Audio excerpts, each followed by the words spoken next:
like you can't predict where you're gonna be next year. You have no idea, you know what I mean? Like there have been points, like I've been in very, very, very, very low points. My mom always tells me, like, time will heal everything, you know what I mean?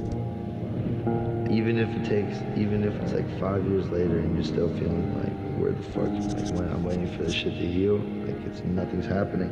It's gonna take another, few years, you know what I mean? That shit does take time. Everything here is dead. It's easier to see when it's not. I just heard a voice in my head. The rapper was up and coming. He's only 21 years old.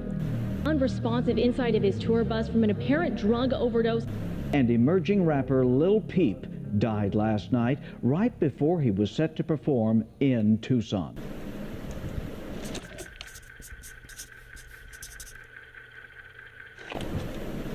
I think you should straighten up a little bit. I think you should look at yourself in the mirror sometimes and say, look, what am I doing? Why am I this way? Gustav was born November 1st, 1996 in Allentown, Pennsylvania, to parents Liza and Carl. His mom was a first-grade teacher, and his dad was a college professor. Liza says Allentown was a small and dead town, and they didn't know many people. Liza, Gus, and his brother Oscar spent most days at home playing and watching cartoons before their dad would come home at night. Although born in Pennsylvania, he would only spend the first 5 years of his life there. In 2001, his dad would get a new job offer at Hofstra University, and their family moved 2 hours away to Long Island, New York. Long Island This nigga's from New York. was a very different environment than Allentown. Most kids there were very athletic and into lacrosse or hockey. But Gus took dance classes. His mom says he loved to dance, and he took ballet and dance until he was 7, and then he started taking hip-hop classes. He eventually told his parents he no longer wanted to continue the classes due to the girls teasing him for being the only boy. Gus always had a creative spark, whether it was dancing, drawing, writing short stories, or messing around with the guitar. By the time he was attending middle school, he was beginning to feel like he didn't fit in with a lot of people, and in his words stated, "It's hard to find people you fuck with." His grades that were once near perfect began to slip, and he started to care less about school. Even though he had a few close friends, he mostly stuck to himself, in his room. This behavior would gradually become the normal for him over the coming years. It would only get worse around 10th grade when his parents would separate and his father left the home. People close to him stated he was a different person after this. He became even more of an outcast when he started getting tattoos and smoking weed. His mom, who noticed the changes, encouraged him to try taking therapy or talking to someone, but Gus only found therapy in the drugs he took in his room. With problems at home and the feeling that nobody around him could relate to what he was going through would create the foundation of his sadness. With his father slowly leaving the picture, he would look to his grandfather as the man in his life, and they always had a special bond. His room became his safe haven, listening to music, playing RPGs like RuneScape or World of Warcraft, and meeting people online who couldn't judge him. When Gus started to take notice of how other artists were making careers for themselves off the internet, he started to direct his creative energy toward music. While in high school, he wrote his earliest raps, and if you were close enough friends with him, he would freestyle sometimes. He always wanted to be a rapper. He always fucked around. Like, he was always good at, like, a freestyle or anything like that. Like, he was always good at it. Always the best one in the room. Initially going by the name Trap Goose, he recorded his first official songs like Down, Down, Down and Latitude. Unknowingly, Gus was already building relationships that would grow to something much bigger.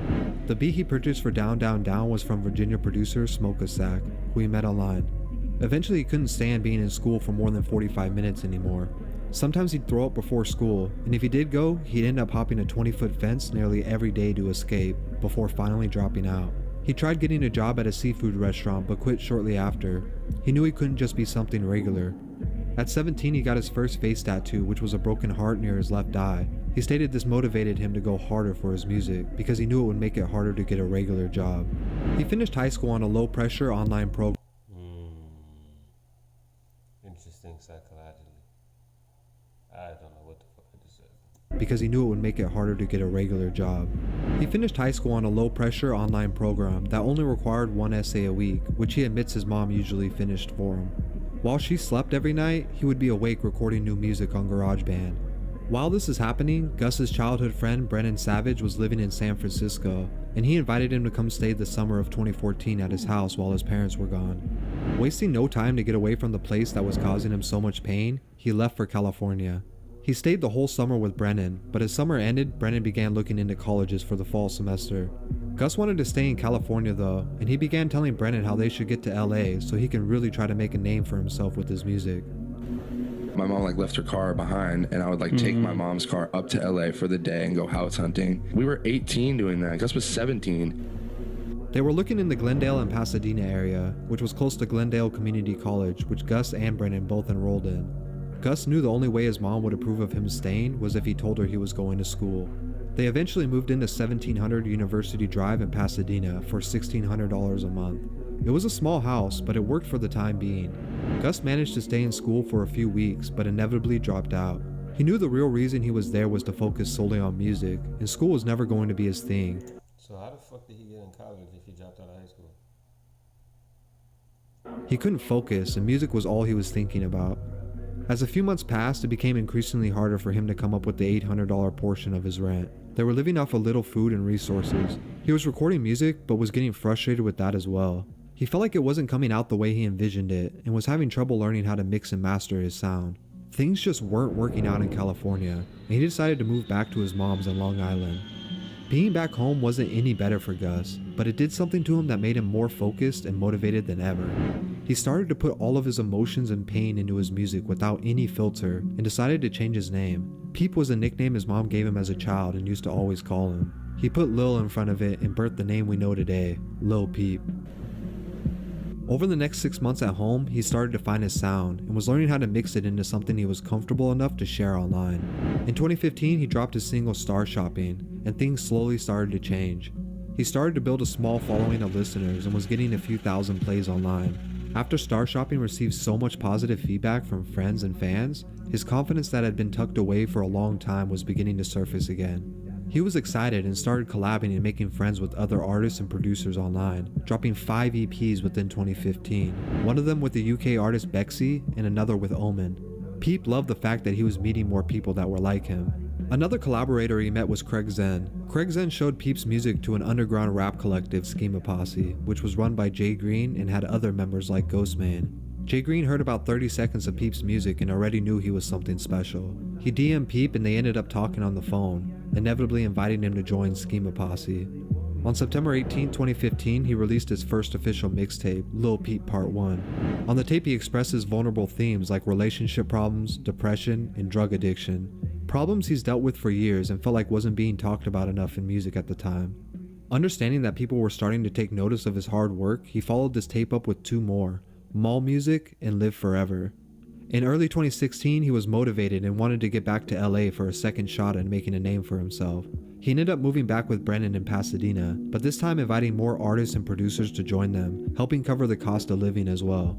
The 2-bedroom house started to fill and become a hub of like-minded creatives until almost 12 people were living there at one time.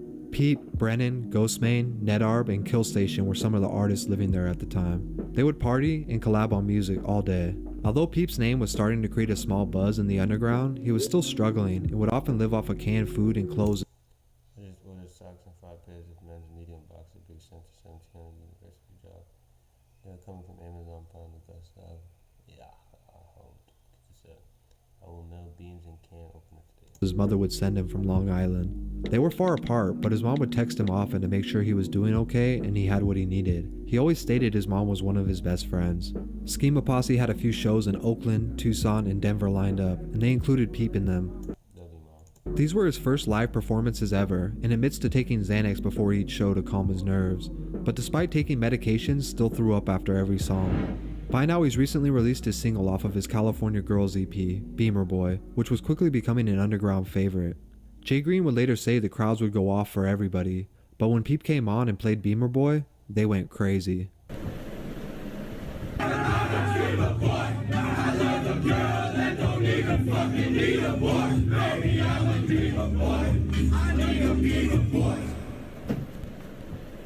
After their small tour of shows, they ended back up in LA, where they were invited to do an interview with No Jumper. During the interview, you can really see Peep's social anxiety through his body language. He only speaks when spoken to, and even then seems to be out of his comfort zone. This was all still very new to him. Unfortunately, 2 days after the interview, Schema Posse broke up. Peep, Jay Green, and Ghostman pursued solo careers.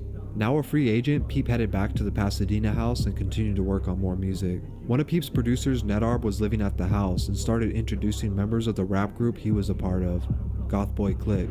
GBC was another underground group of artists who Peep had already been a fan of long before. Now he was being introduced to them. Bumpin' Tracy since 2012, shout out you. Bumpin' Tracy since 2012. Peep began collabing with GBC members Wicca Phase, Cold Heart, and Horsehead online while working on his next mixtape, Crybaby. One day Nedarb brought Lil Tracy over, who was going by the name Young Bruh at the time. Tracy and Peep hit it off immediately, even recording their underground hit White Tee the same day. The video was filmed by Kill Station on an old $30 camcorder, but it was perfect for the aesthetic they were going for. On June 10, 2016, Peep dropped his fourth official mixtape, Crybaby, named after the Crybaby tattoo he recently got on his forehead. The mixtape featured samples from the early 2000s and gave off a nostalgic pop-punk vibe that made it stand out in the oversaturated market of SoundCloud rap. Over the coming months, Peep grew closer to GBC. It was hard to see Peep and Tracy not together. They were inseparable. They even dropped a 3-song EP together titled Castles. Hey guys, I got a house. It's a loft. You wanna see it? I've been homeless for 6 months, and now I have a loft in LA. This is Nedarb's room, and this is my room, cause I'm swag, you feel me? Look, come on. In the summer of 2016, most of Goth Boy Clique and Lil Peep decided to move out of the now iconic Pasadena house into a loft in the heart of downtown LA. As Nedarb would say, it was located right on the border of Skid Row. It was a large open space with no real bedrooms, and when you opened the window you could smell the filth of downtown. It was far from perfect, but it's what they could afford at the time, and they stated it wasn't bad for what it was. There were no noise complaints and they could be as loud as they wanted. Peep sold one of his songs online for $500 to help come up with the upfront cost to move in. Much like the Pasadena house, the loft became a place of creativity, housing over 10 artists all pursuing their dreams. They would often throw shows and charge people to perform in the loft, using the money to pay rent. Peep's mattress was on the floor, and next to him an $800 microphone and MacBook that he was using to record new music. Dedication. That is what you call dedication. On September 16th, Goth Boy Clique announced Lil Peep was officially a member through a promotional tweet for his mixtape, Hellboy. Hellboy was released on the 25th of September, and was the first released after joining GBC. The tape is credited to officially bringing Peep's name into the conversation of up-and-coming rappers. Although many of the songs and features on the tape stood out, there was always one artist with more features, and that was Tracy. The two's collaborations started to become fan favorites, and people wanted more from the two. They started making a little money from shows around LA, and word started to spread. I thought Tracy came up on the Lil Peep. I didn't know he was out before. Lil Peep's social media and streams started to rise, and more blogs were now covering his music. He finished 2016 strong, having dropped a total of 4 EPs and 2 mixtapes, having made a ton of new friends and fans in the process. Things were looking better than ever for everyone, but especially Peep. Even though he was not the first person, he was being credited with popularizing the emo rap sound. In early of 2017, Tracy and Peep dropped Castles too, and with the money he was now making from music, was able to afford to move out of the loft into his own pink apartment in Echo Park. This would be the location for their Witchblades music video, as well as many others. Peep and GBC would go on a 21-show tour across the country, and he was on the brink of breaking out into the mainstream. Although he could finally afford his own place, his music was doing numbers, and everyone seemed to be benefiting from his success in some way or another, things were also starting to change. At this point, Peep had been signed to a management agreement with First Access Entertainment, and was receiving even more exposure than his peers because of this. Blogs and interviews were covering more of Peep's music, and would oftentimes leave out the fact that he was a part of Goth Boy Clique in the process. In May of 2017, Peep took to Twitter to randomly announce he was moving to London, where he lived with Bexy and producer Smoke a Sack. Although there's a lot of speculation about why he decided to move, he never gave a reason, only that he was trying something new. During this time and through the summer, his friendship with Lil Tracy began to strain. Tracy stated he didn't want to be known as anyone's shadow, and that's how he felt things were headed with his relationship with Gus. Yeah, that's how true it is. Although a lot of extra exposure Peep was getting can be tied to his new management deal, Tracy still felt like he could have done more for GBC at the time. Peep was gaining a lot of new fans this year, and many of them knew little or nothing about Goth Boy Clique or its history. They only knew Lil Peep. In addition, blogs like Pitchfork, who wrote articles about their collaborations like White Wine, wrote paragraphs about Lil Peep's performance on the song, while only giving Tracy a name drop in the last sentence. Although the two had been in a disagreement, they always had love for each other deep down. This was never really more than brothers getting into it. It was inevitable they would make music together again. What we do? You get me. That's what London does to you, man. You get me, bro. While in London, Peep continued to drop singles like Brightside and Ben's Truck while working on his highly anticipated debut album. He was getting more popular every day. On August 15, 2017, Come Over When You're Sober Part 1 dropped, and despite Tracy and Peep not being on the best of terms, he was the only one featured on the album. The album initially received mixed reviews, and Lil Peep's name was reaching new audiences of people, some of which may never have actually listened due to thinking his music was glorifying depression or self-harm, while the other half were fans who didn't overlook his songwriting abilities and found comfort in his music and the dark themes he was shedding light on. On October 2nd, he headed out on the Come Over When You're Sober tour, which included 31 shows. At the start of the tour, Peep seemed to be in great spirits and excited to be on the road again, but over the coming weeks, it was apparent his head was no longer in a good place. It's unclear what exactly was going on during the tour, but what we do know is Lil Peep was not used to being on the road for this amount of time. He only had a few days off scattered throughout the tour, which were used for traveling between shows that were farther apart. On November 1st, he celebrated his 21st birthday on tour. Despite being physically and mentally exhausted, Peep pushed on and was nearing the end of the tour. On November 14th, he performed live in El Paso, Texas for the last time. November 15th was Lil Peep's last day with us. He only had 2 shows left on tour. Peeps at the back of the bus doing press-ups, sit-ups, working on his six-pack, his muscles. I'm gonna see for myself. My brother just died in my arms, man. I'm done with this shit, man. Forever. Fuck this shit. Although he's no longer with us, he's left us with a lifetime of art. In an interview a year prior to his passing, he was asked what his goal in music was. This was his response. My goal in music is to save people's lives. Like how my life was saved. I was very suicidal and depressed, and I was addicted to some drugs. And a lot of different artists helped me get out of that with their direct lyrics. It's amazing how specific some lyrics are. Sometimes you feel like an artist is talking directly to you. That's what I was trying to do with my music. I tried to think about different problems people are having. That's what good artists do.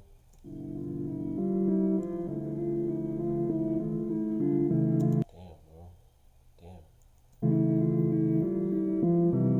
Like, you think your man is in the back chilling, doing whatever he regularly does, come to find out, nigga is dying. I don't know how he handled that.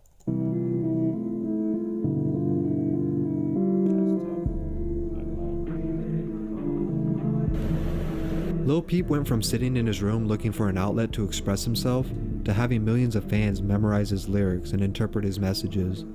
For that, his legacy will live forever.